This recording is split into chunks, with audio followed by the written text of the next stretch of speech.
তাহলে এটার প্রশ্ন ছিল sin square alpha minus cos alpha equal 0 হলে 10 to the power 4 alpha minus 6 square alpha equal 0 এটা প্রমাণ করতে বলছে। শুরুতেই আমরা এখানে যে কাজটা করছি দেওয়া আছে যেটা সেটা লিখে ফেলছি, দেন হচ্ছে মাইনাস cos আলফাটা 0 এর ওই পাশে নিছি, মানে রাইট হ্যান্ড সাইডে নিয়ে ফেলছি। তাহলে 0 এর সাথে তো এটা মাইনাস বিয়োগ আকারে আছে, ওই পাশে গেলে যোগ হবে, তাহলে হবে 0 প্লাস cos আলফা। 0 লিখলেও যা না লিখলেও তাই, এজন্য লিখি নাই, just sin square alpha equal cos alpha. Then আমি যে কাজটা করেছি বর্গ করছি। কি করছি? বর্গ। সাইড নোট লিখে নাও, বর্গ করে। তাহলে sin স্কয়ার আলফার বর্গ করলে sin to the power 4 alpha, cos square cos আলফার বর্গ করলে cos স্কয়ার আলফা। দেন উভয় পক্ষকে cos to the power 4 alpha দ্বারা ভাগ করছি। উভয় পক্ষকে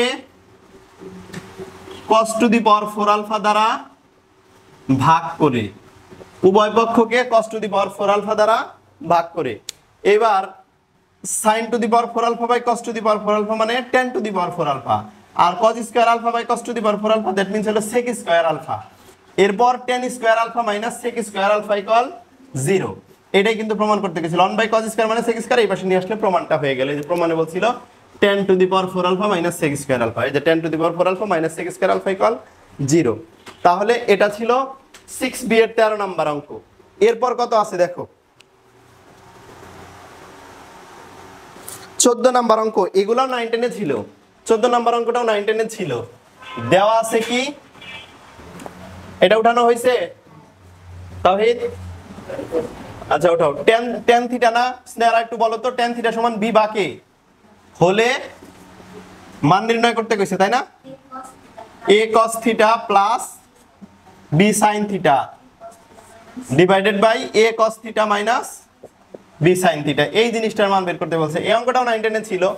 তাহলে এখন tan থিটা সমান সমান b বাই a হলে এই অংশটার মান বের করতে বলছে। তাহলে এখন তোমরা অঙ্ক করার সময় কি লিখবা?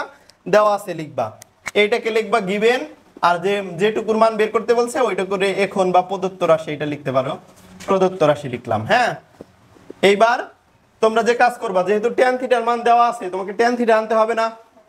তাহলে tan থিটা আনতে গেলে এখানে কি tan থিটার কোনো টার্ম আছে?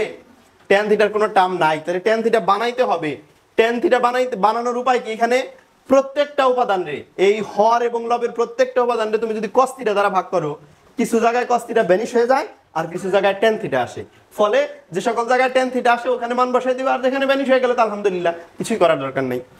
তো আমরা আরেকটা ব্যাপার যে একটা ভগ্নাংশের হর এবং লব উভয়কে যদি কোনো কিছু দ্বারা গুণ করা হয় বা ভাগ করা হয় তাহলে কিন্তু মানের কোনো চেঞ্জ হয় না। এই যে যেমন a cos থিটা, এটারে আমি কি করব? cos থিটা দ্বারা ভাগ করব।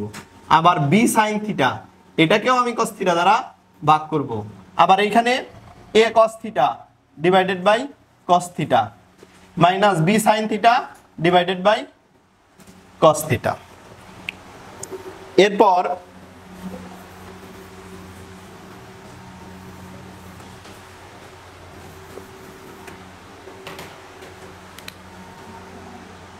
এরপর দেখো আমরা এখানে একটু কাটা যায়, কিছু কিছু পয়েন্টে কাটা যায়, আমরা এখানে একটু কাটা দিয়ে নিতে পারি। যে এখানে কি আসে?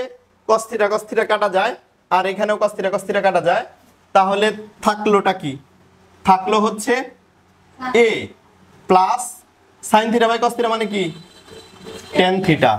তারপরে cos থিটা কাটা গেল, a minus b tan theta, a plus b tan theta divide by a minus b tan theta. বুঝছো? এবার কি করবা? এবার আমরা যে কাজটা করব, মান যেগুলা দেওয়া আছে সেই মানগুলা বসিয়ে ফেলবো। এই যে দেখো শুরুতে tan থিটার মান b বাই a দেওয়া আছে, তাহলে a plus b into b by a, a minus b into b by a। তাহলে কি দাঁড়াচ্ছে? a plus b square by a, a minus b square by a। এরপর আমরা কি করব? এরপর a square plus b square divided by a square minus b square divided by a করব। Then একেবারে শেষের অংশ a square plus b square by a, এইটুকুর সাথে ভাগ আকারে মানে ভগ্নাংশ আকারে আছে স্কয়ার মাইনাস b স্কয়ার, এটা গুণ আকারে লিখলে এটা উপরে যাবে, স্কয়ার মাইনাস b স্কয়ার উপরে যাবে। সরি, a কাটা গেল, তাহলে কি দাঁড়ালো? Square plus b square by square minus b square. এটাও 9 10 এর অঙ্ক ছিল, তোমরা এখানেও আরেকবার করলাম।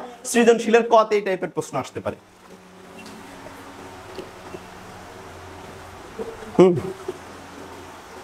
যোজন বিয়োজন করছো তাই না? হ্যাঁ, যোজন বিয়োজন করে এভাবেও করা যাবে, ঠিক আছে।